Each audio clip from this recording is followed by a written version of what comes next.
Greetings, everyone. Thanks for coming out. To hear Mr. Kirk Fletcher at LACM. So, me and Kirk are the opening band, and we have one song in our set. So, we're going to play a little duet together, and this is called I'd Rather Go Blind.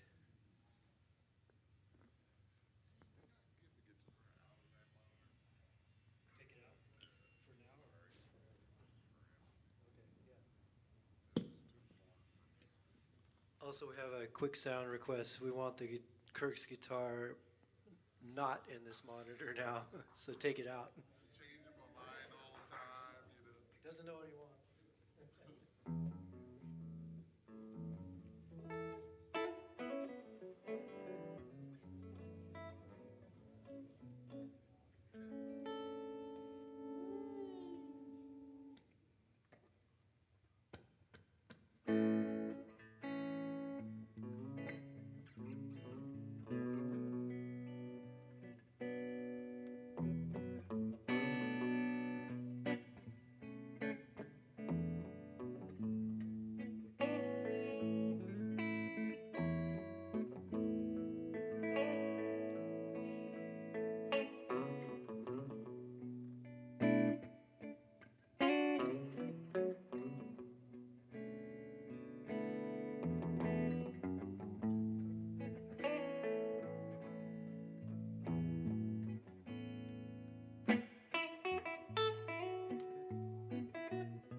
How about it one time for Mr. Jeff Miley?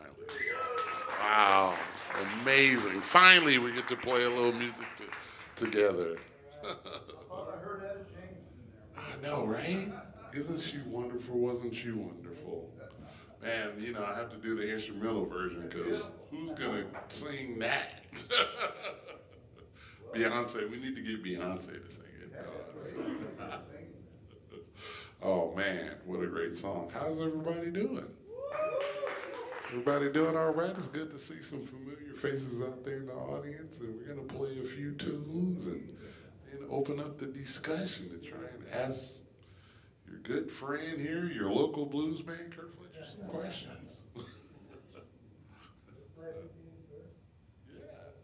We got Joel Taylor and Jerry Watt. How about it?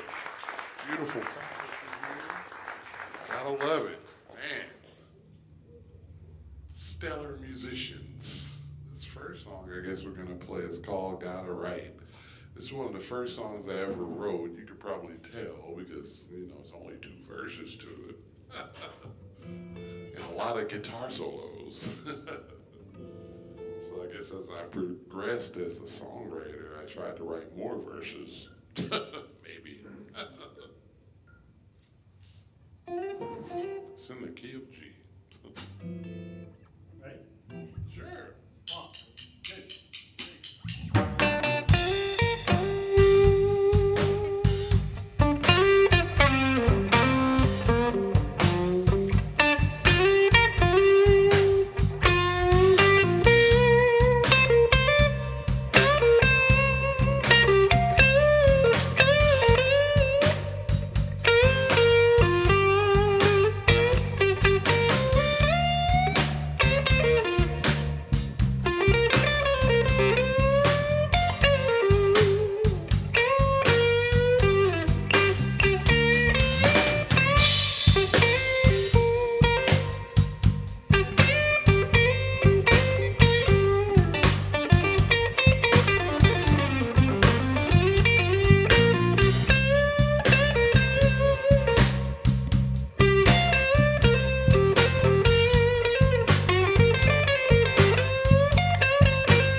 Well,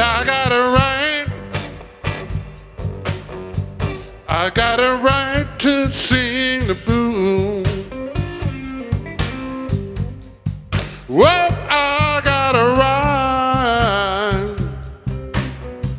I got a right to sing the blues. Well, Lord, have mercy on my soul. Seems like I was born to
Sometimes I find myself feeling like a failure. Am I wrong? Should someone let me know? And my anger will just grow and grow. Oh, I got a right to sing the blues. Well, Lord have mercy on my soul. Seems like I was born to lose.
All right. How's everybody doing? All right, I guess this next one I'm going to try and do is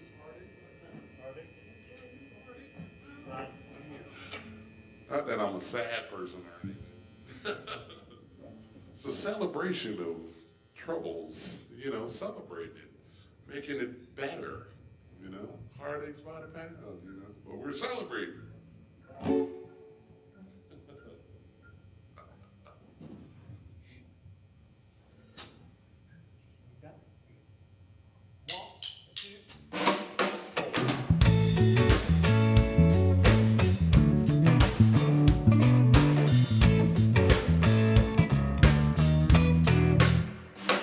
Took me a long time to change my point of view.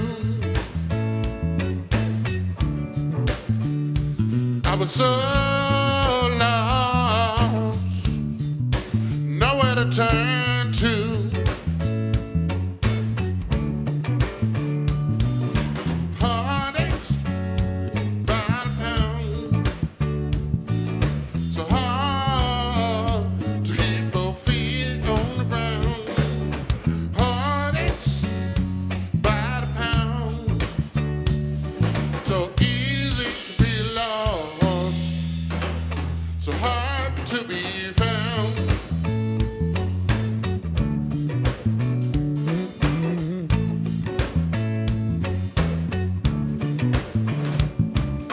People always give advice, like don't let the same dog bite you twice. But most folks, they mean well, but your fate, only time will tell. Giving me heartaches by the pound, so hard to keep both feet on the ground. Heartaches by the pound, so easy to be lost, so hard to be found.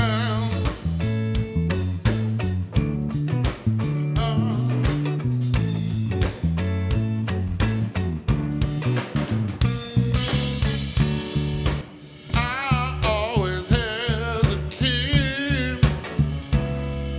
It seemed everyone could see, but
$200.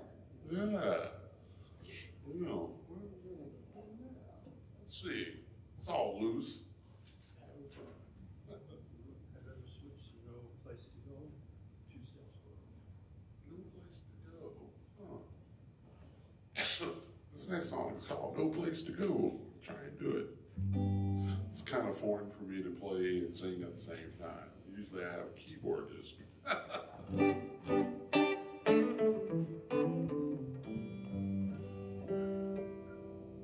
Yes, you got it.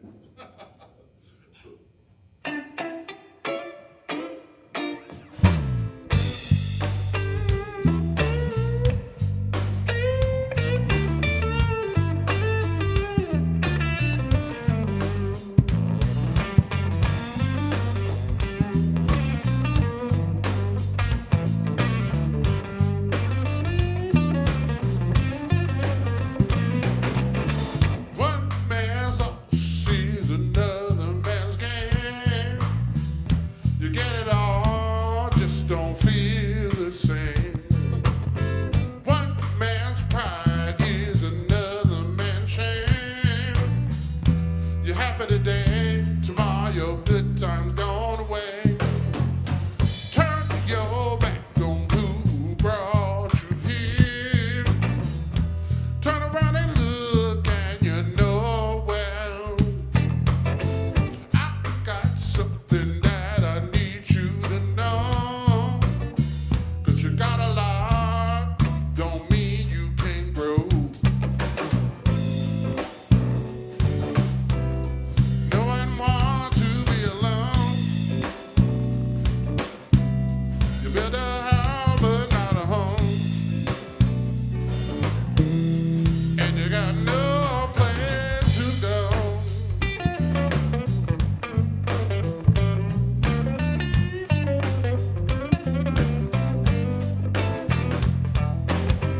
I'm not saying I stay too long. It's time for me to sing my own song. I just had to change the station. I had to find my own salvation. No one wants to be alone. You build a house but not a home.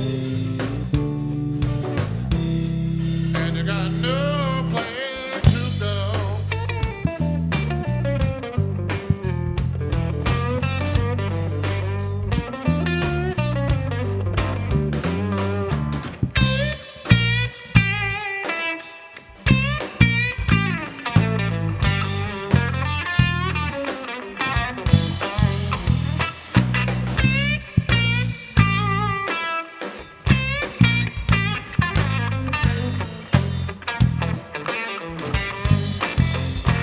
Just a honest man struggling in the game,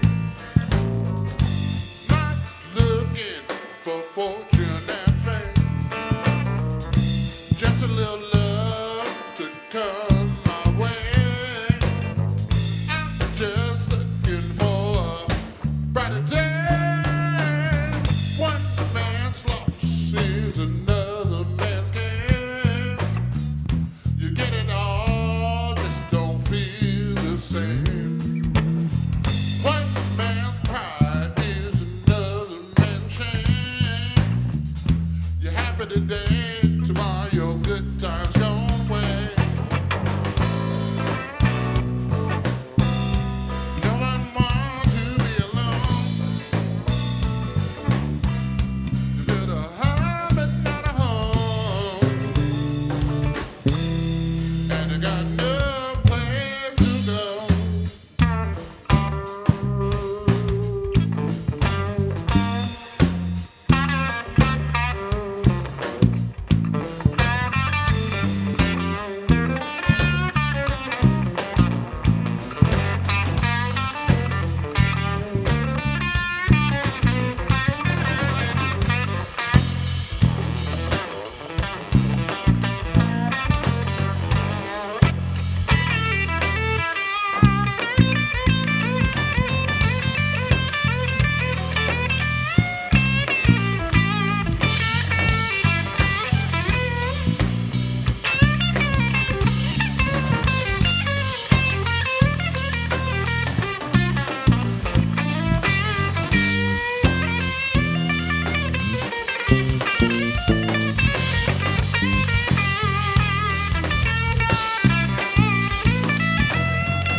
Jeff, where you at?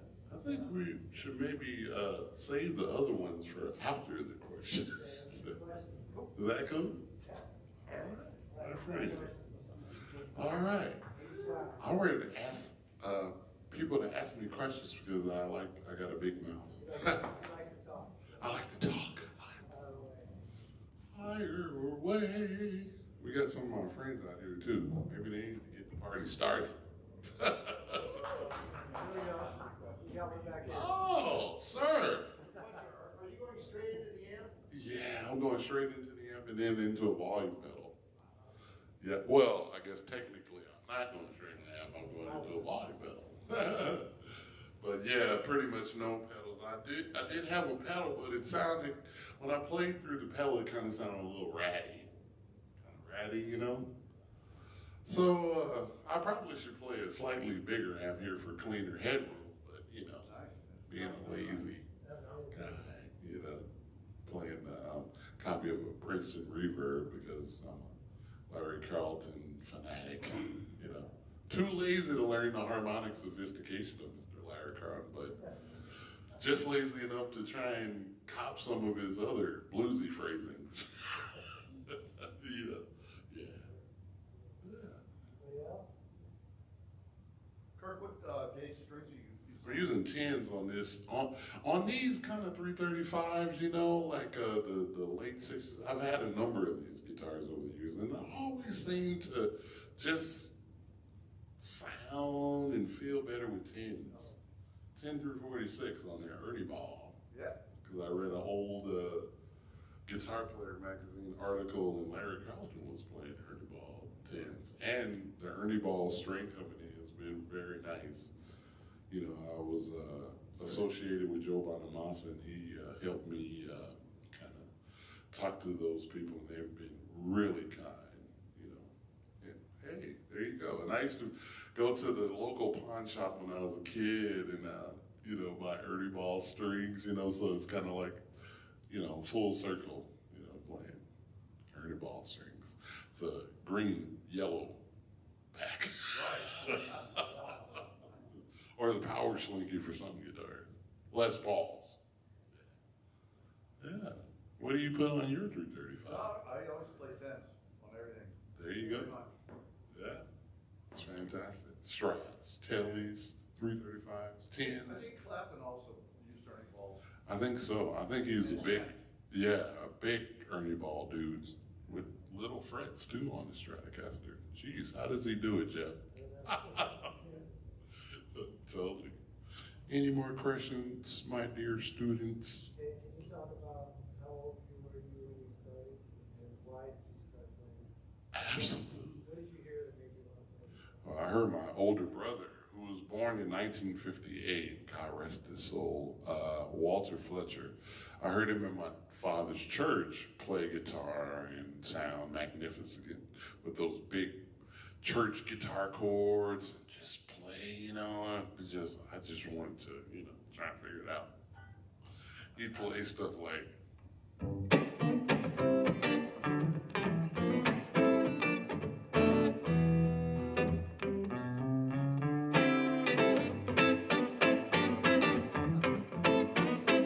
I heard that, I was like hooked.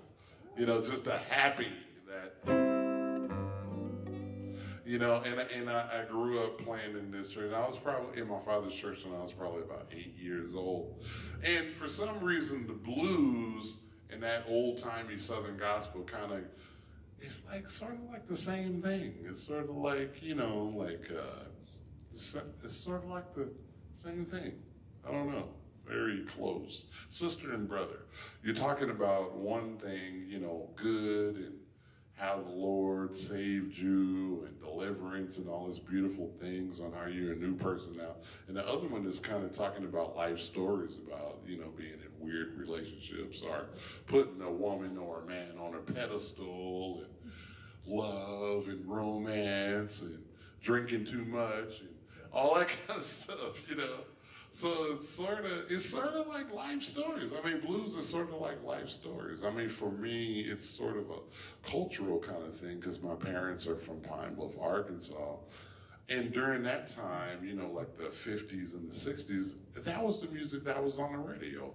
It was sort of popular music for them to dance to and to meet their friends and all that kind of stuff. And they would have like blues music, you know, so it was very much that. And for me, I can really relate to it by all of the stories that my mom and dad would say. And it's just a very, you know, very conversational piece, you know, good times and let's put on some music, you know, and that's kind of the way I look at it. Dancing, playing, and, you know, hey, we're guitar players. We're like a lot of bent strings, either with the slide or bending strings and vibrato and great singers and all that kind of stuff. So, hey, it all goes together, you know. And you hear it throughout different kinds of music. You hear it in pop music, R&B, soul music, even rap.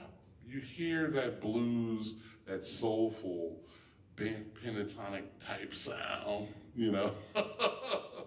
So yeah, that's how I got started. I was about 8 in my father's church, you know? Yeah. Did you ever take lessons, or you just Well, you know, I never took that many lessons. I think one lesson I learned how to play like a C major scale. And then I took another lesson and they showed me how to like, you know, different degrees of a C major scale or whatever. So I kind of just, you know, done the real on the bandstand training kind of, okay, we're going to play a 1-6-2-5. Oh, okay. So I know what a 2 sounds like. 6 sounds like, you know, 1-4-5. Okay, we're going to do quick, go to the 4 or whatever. You just kind of learned it by messing up, you know, like staying on 1 too long. Whoops, shouldn't do that. It comes quicker, you know, or wait, hang out a minute, you know, or whatever. Or you got 8-bar blues, you know. And then just kind of, you know, just learn little stuff on the bandstand, you know. But, you know, for me, I think that theory and music theory, I'm always intrigued by it because, you know, everything is with me is really trial and error. And I think you could save a lot of time by just kind of knowing a little bit about what's going on, you know. And I've tried to learn a little bit more, and Jeff is so gracious by giving me some pointers, you know. So it's really cool, you know. What if you want to play jazz? Jazz is cool. Kirk, I hear a lot of like Freddie King style when you're playing too. I really Were you like a big Freddie fan King a of lot. Were you a big Yeah, fan? that Texas kind of twang kind of guitar playing, and Freddie King's rhythm guitar playing too, you know, the way he would kind of play and accompany himself. You know, like a classic song by Freddie King, you know, I would tell a lot of beginning guitar students, I would say, you know, like, you kind of, with Hideaway by Freddie King, you're kind of learning a melody. And that's kind of the way I look at blues guitar. I don't really look at it as licks. You know, like there are so many guys that play more in the, and that's nothing wrong with that. That's like cool. But I try and look at it more like sort of phrases or whatever. But anyway, getting back to the Freddie King thing, you know, playing like, you're learning a melody and you're learning how to go.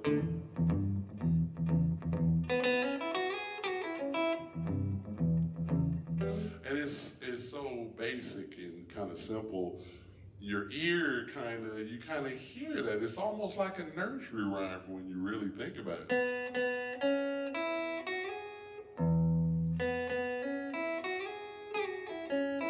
You know? So it's like you get your little melody, you get your little rhythm going in there, and that's the kind of way I look at it, you know, like.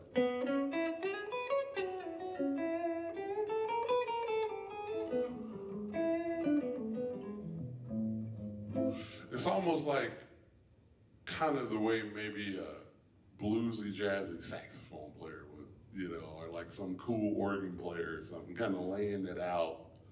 You know, instead of playing like this, you know, playing like. I'm thinking more. I guess that's more like a Robin Ford kind of way, but I kind of wanted to make it more like Chicago blues mixed with that. You know, if that makes any sense. But yeah, that's my kind of vibe, I guess, on that. Jeff could probably explain that a little better. Is there a way you could show the difference between like the Freddie King style or the Chicago style? Oh yeah. It was like really fun. Yeah, like, you know, Freddie King. See, that's kind of the cool thing about blues. You kind of, you know, like learn all these different, you know, the subtle variances and the different kinds of blues guitar players, and then you kind of put that through a big funnel, and it comes out wherever you are, hopefully. You know, Freddie King, you know.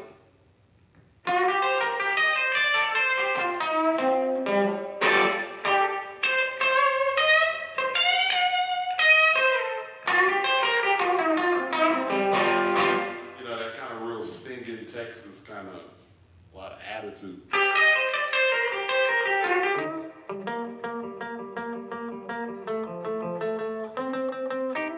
You know, and BB was seen to be a little bit more like, shall I say, graceful?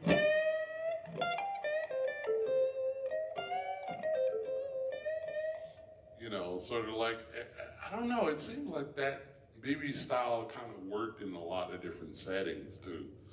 You know, you can hear like, you know, Larry Carlton even play.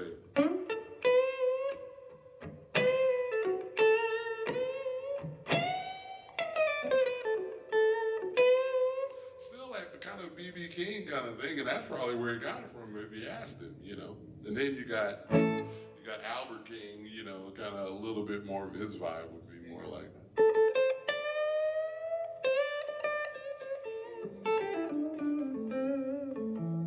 You know, kind of different vibrato.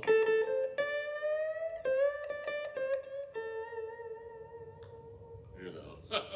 And then there's like 100 more, 1,000 more, or something like that. And then if you kind of get into it, you kind of learn the little things that make these players tick, you know.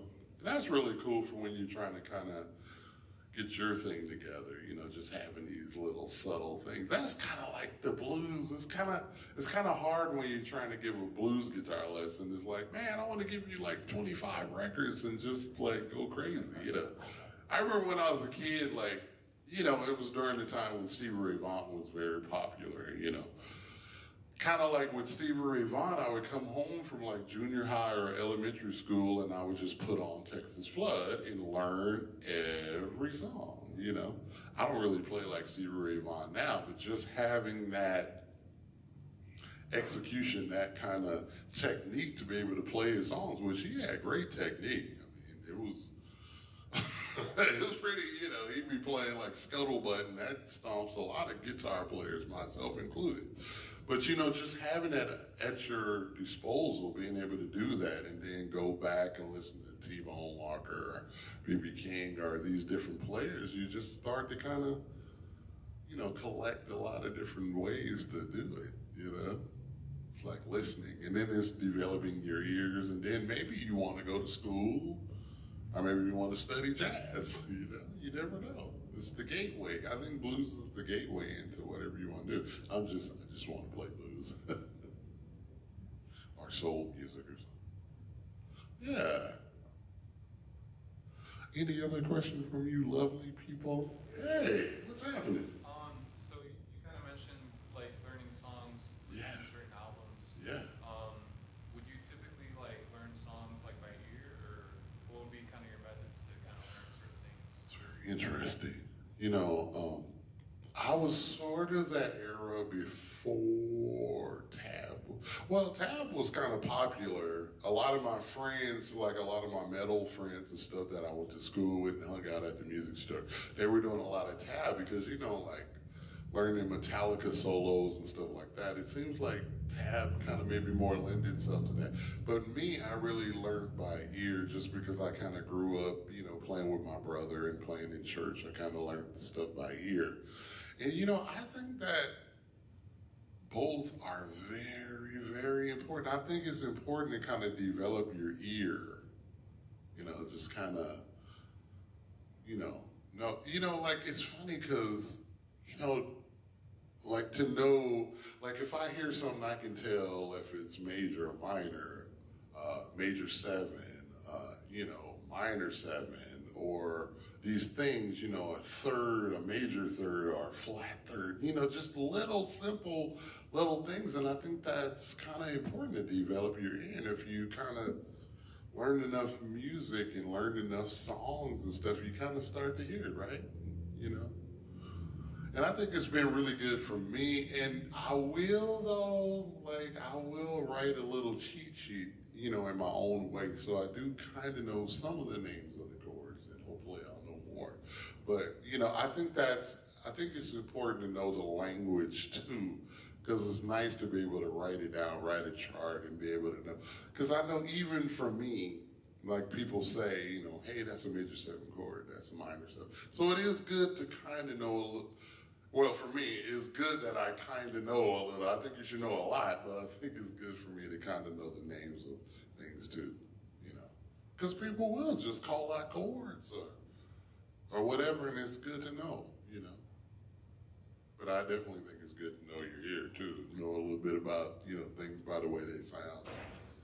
Because it's cool, you know. You might be playing on stage and somebody's playing a chord progression or something, and you go, oh man.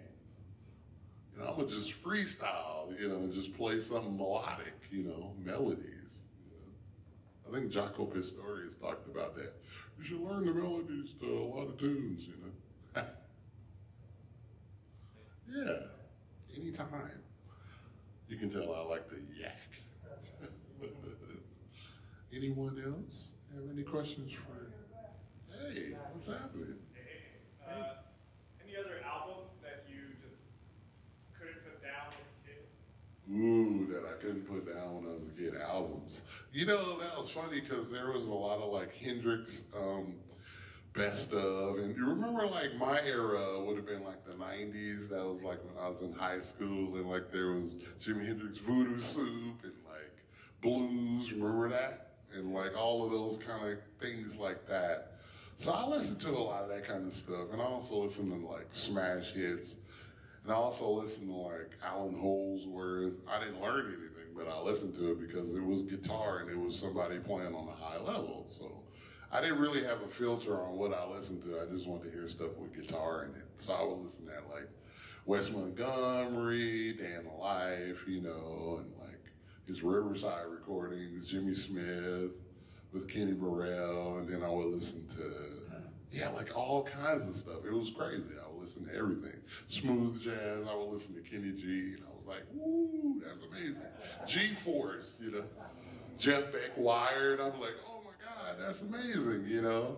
I mean, so I just listened to everything, and my older brother played guitar too, so, you know, he had like all these records from the 70s, like soul records, and like, you know, Stevie Wonder, and Funkadelic, and the Gap Band, and George Benson Breezing, and Hendrix, the Essential thing with a big picture of Hendrix on the front cover. I was like, wow. Then he had this big velvet poster of Jimi Hendrix. Anyway, off the subject. But, you know, yeah, those were the ones that I mentioned, though, were kind of, I gave those constant rotation, along with Prince, Purple Rain, and Dirty Mind, and all that stuff too. The Time, you know. But yeah, totally. I have another question, actually. Sure. Do you have, because when you solo, you talk about playing more melodically instead of in the box. Yeah. How did you get to where you felt free to move around? Ooh. That's a super good question. You know, it's so funny. In my little mind, you know, I was just a little dude. So I listened to, you know, there was this videotape, Total Electric Guitar by Eric Johnson. Yeah. I was pretty young though, so I couldn't really do any of that, like those fast pentatonics and everything, but I was like, man, I'm like at church on Sunday and I'm hearing the organ player play these fast lightning runs across the organ, and I'm hearing Eric Johnson. I'm like, whoa, that's kind of cool, you know. So I came up with this thing and, you know, sitting there going. And I would just sit there. I just something about that just like got me. What is that, the blues skeleton? It kind of repeats itself. We're in the key of E.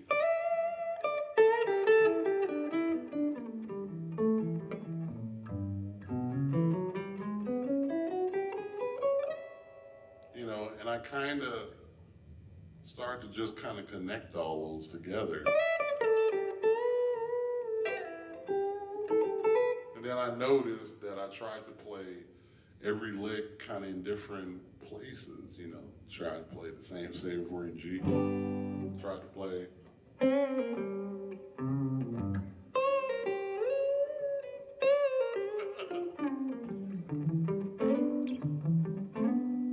know. And I think over time, just doing that between those two things, you just kind of map it out a little bit more, you know? You got you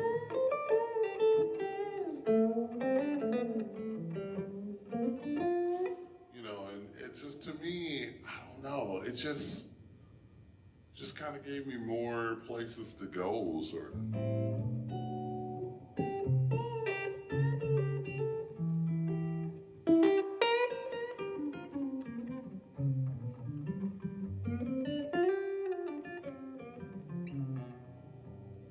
You know, just, they ain't playing a lot of that gospel music, soul music. It just kind of, I don't know, it just kind of worked, you know, for me.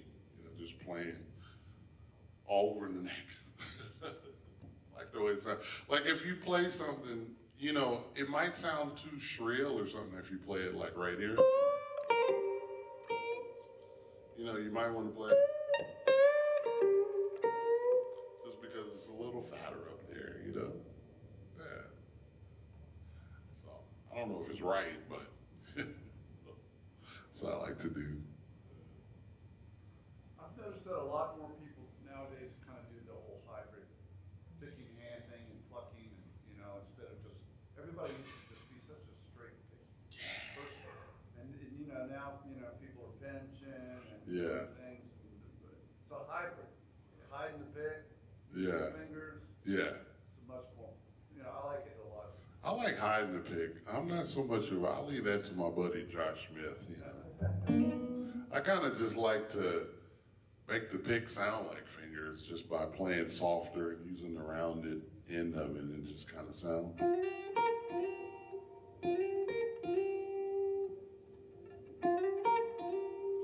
But the pick is cool because it's like, it's louder. It's, you can just do different.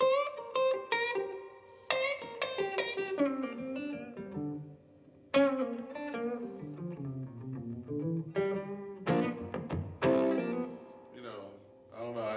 I pretty much always just play with a pick. Sometimes, every once in a while, this will fall out of my hand, and I'm like, oh, what do I do? You know, I don't know. Yeah, I like the pick. The hybrid is kind of tricky. Hey, what's happening? I see you. Well, thanks, Rick. Hey, how you doing? All right, thank you. All right.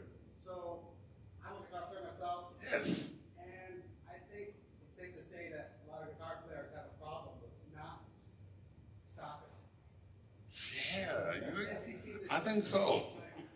So, coming from that perspective, how do you handle that?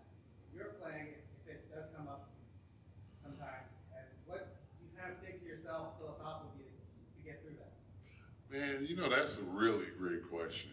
And it's something I like to talk about. Like for me, a lot of things about the way I play guitar is sort of a thankless job. You know, I like to say, you know, you just have to play to yourself sometimes.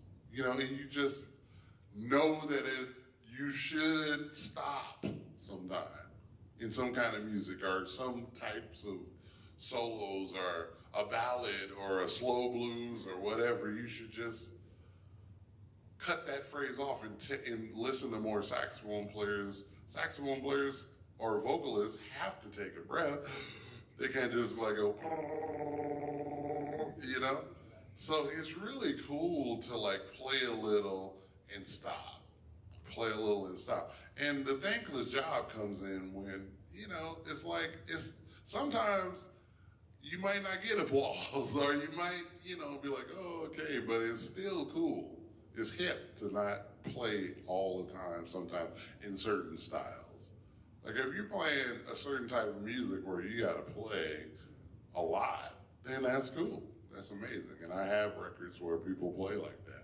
But for the kind of music I like, I mean, not like, but the kind of music that I play, and the majority of my listening is Nancy Wilson, you know, or like just a lot of ballads, Miles Davis, or like B.B. King, or, you know, yeah, I like that a lot.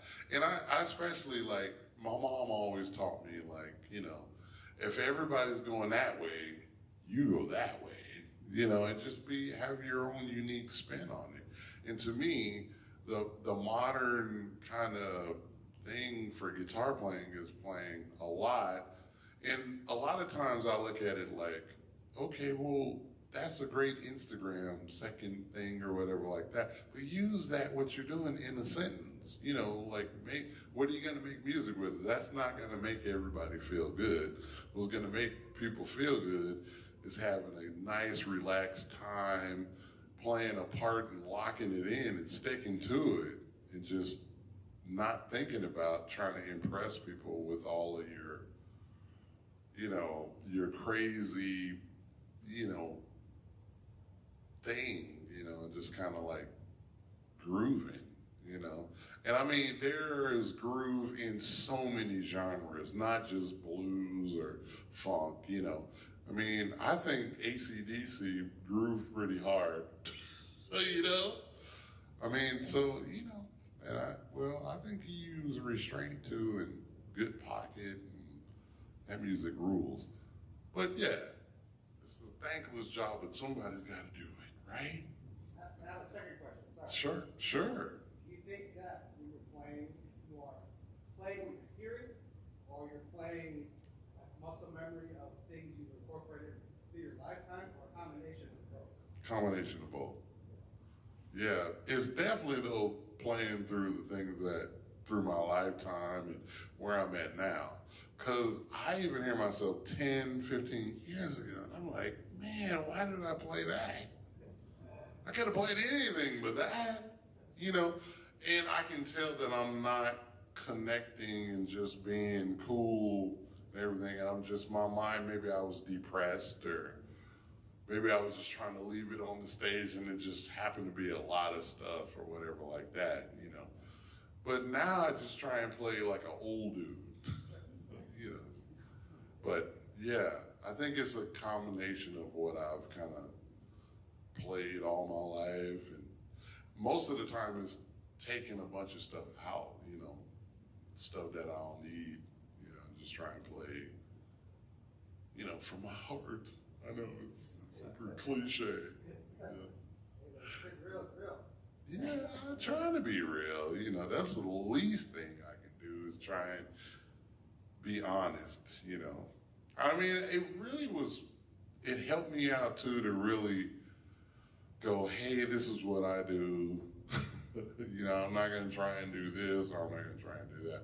It's kind of what I do. And that's cool. I'm comfortable in my own skin. Thank you. Yeah, thank you for those great questions, too. Appreciate it.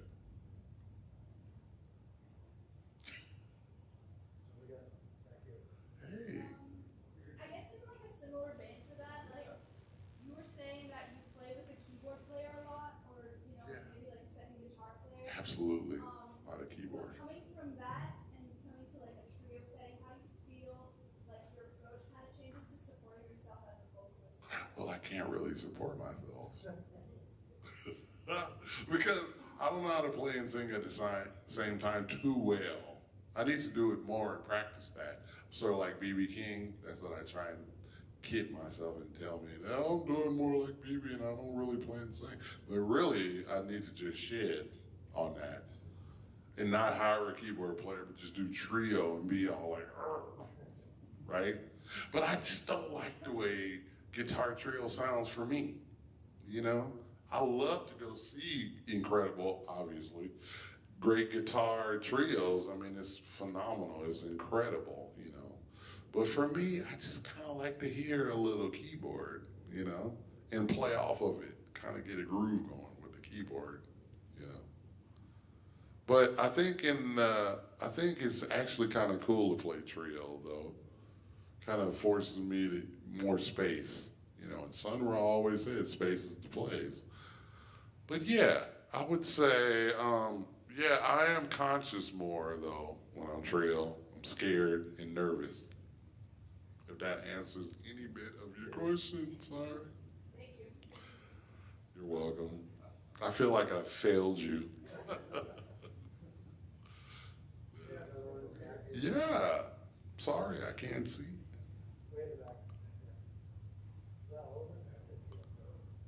Hey, hey. So personally, how have you balanced relationships and practice?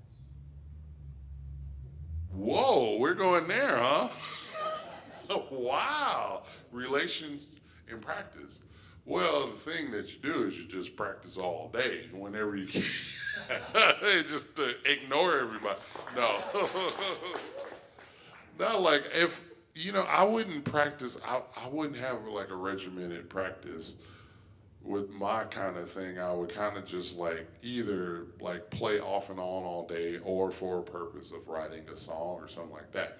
But most of my practice would just be like kind of like guitar out, pick it up anytime throughout the day and just kind of just, okay, chords, okay, lead, you know, just so it never was really, I'm going to set aside this time to practice, you know.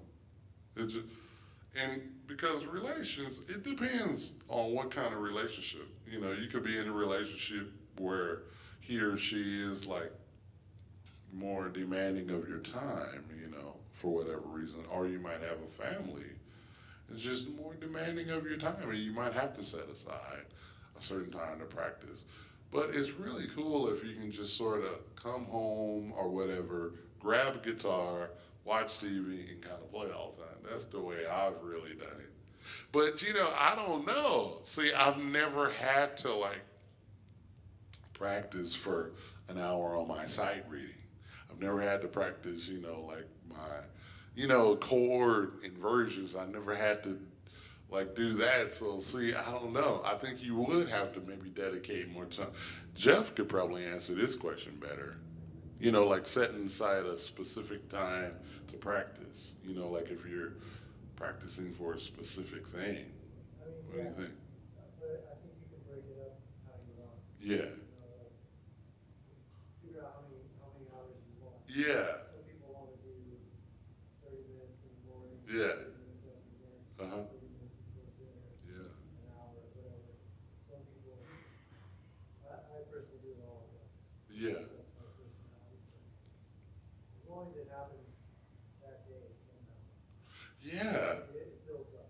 I mean, because like if I'm learning like a song or some kind of difficult thing, you know, like I just kind of sit there and just kind of have at it. It could be an hour, it could be 2 hours. I could just be stuck on this thing because I need to try and figure it out. So I just put over how much time I need to do to figure it out. So it's not, but you know, I'm thinking about, like, you know what I'm actually thinking about is like every day for like a half an hour or an hour, just write a song. Like this is the time, I'm gonna do it, I'm gonna sit here and I'm gonna put these words together to write a song. I'm thinking about though, I think that might be cool. I'm thinking about a more regimented practice thing for maybe guitar and, you know, writing songs. But judging that, I'm single right now, so I can just play anytime, you know.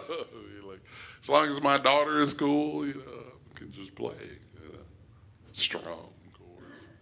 Yeah. It is crazy though. That was a wild question too. It was cool. Yeah, it was a good question for sure. Yeah. Oh, Andrew's right here. Andrew, what's happening? I saw you were using your volume pedal, your duet. volume pedal? Well, you know that the volume pedal is sort of a. I've consciously decided that I need to bring a volume pedal because it's just nice to have that subtle thing, you know. Kind of, but usually I don't, because you know I kind of grew up playing Strats and the volume knob was like right there, so I just kind of go up and down. But see, a Gibson has the two volumes, and that can get kind of confusing. So I thought a volume pedal, plus you know Larry Carlton used the volume pedal, so I wanted to copy him. But it's good for subtle things, you know, like if you're playing with both pickups on, you can play like.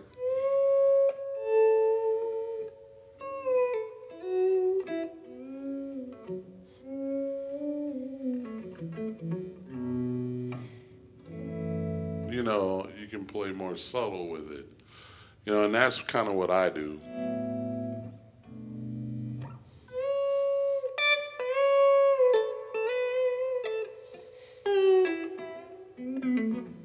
That's kind of how I use it.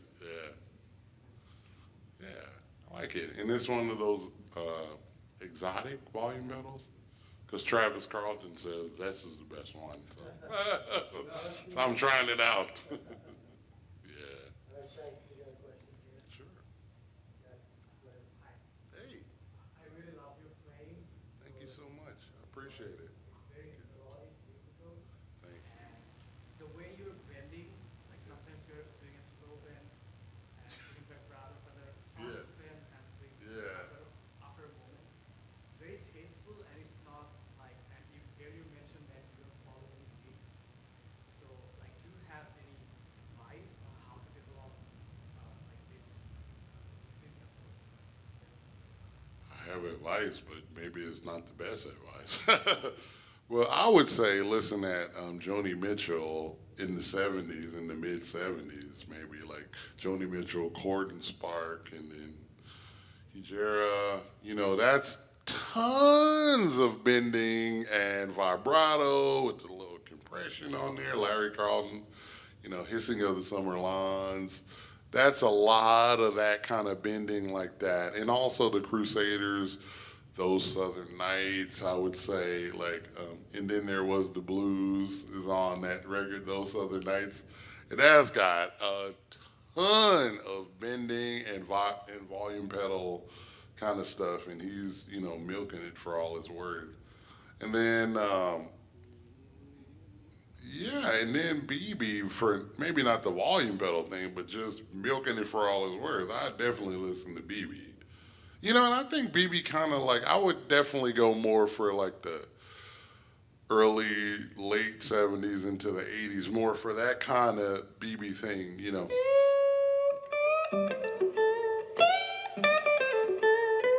Because, you know, BB was kind of playing in the 50s.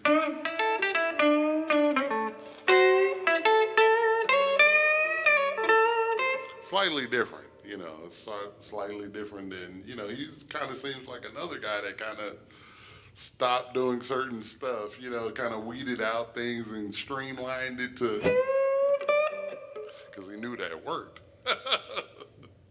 You know, but he played a ton of guitar though on those 50s recordings too, like Every Day I Have the Blues or Sweet Little Angel or, you know, amazing. Yeah.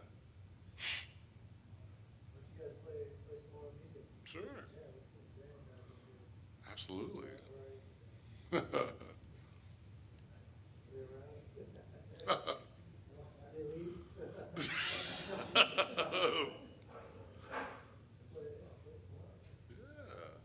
You want to play something? Let's do a couple of your tunes and then we play blues stuff. Okay, I'll play a couple of my tunes and then we'll play blues. We'll play. Yeah, totally. Joel Taylor, Jerry Watts, gotta love it. The Cats. Do we know any more songs? I don't know.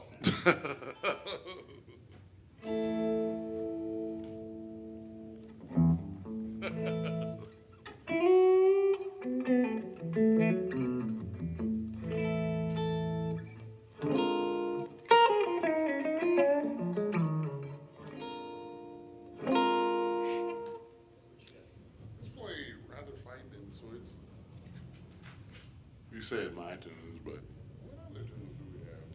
We got El Medio Stomp. We got the Kirk Fletcher theme song. 2 steps forward is the other one. Okay. Well, yeah, let's do Rather Fight Than Switch and then El Medio. Okay. We're gonna do 2. We're having a little rehearsal up here.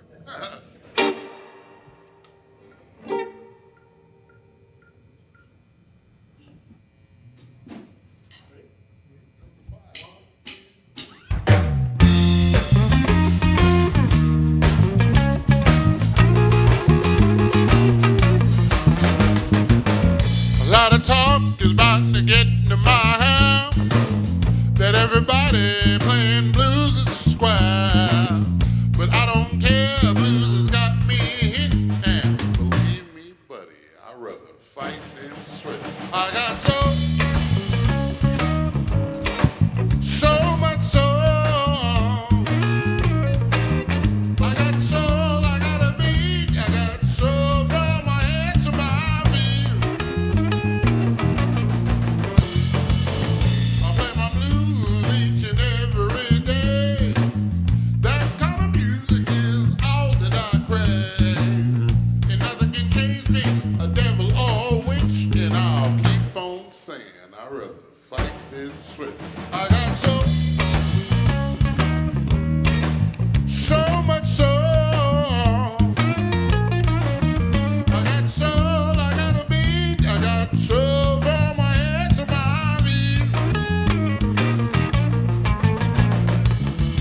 Now blues and rock and roll is so wild. You can dance and do your bump and your grind. So go on and leave me alone and let me play my guitar with my sweet guitar tune.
Thank you so much. All right, Mr. Jeff. We're going to get Jeff up to play some music here at this time. Thank you so much. Okay. Yeah. Do a slow blues and B flat.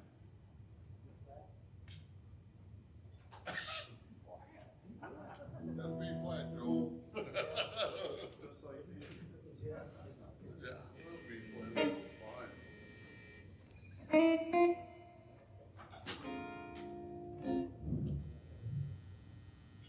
Not usual.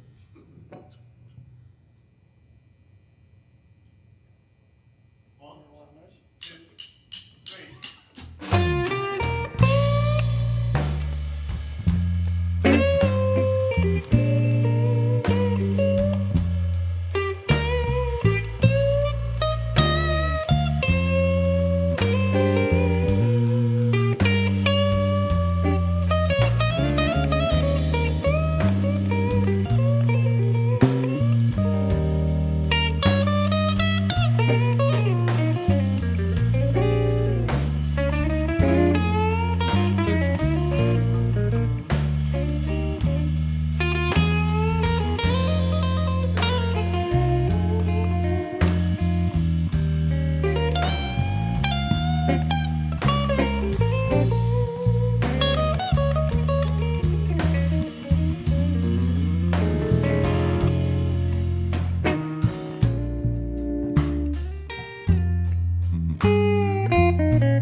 Taylor, Jerry Watt. Man, what about these guys? Amazing. Amazing. Thank you so much for coming out tonight. We really, really appreciate it. This was so cool. Nice little drive down. Amazing. All right. Thanks for coming, everybody. Man, so amazing.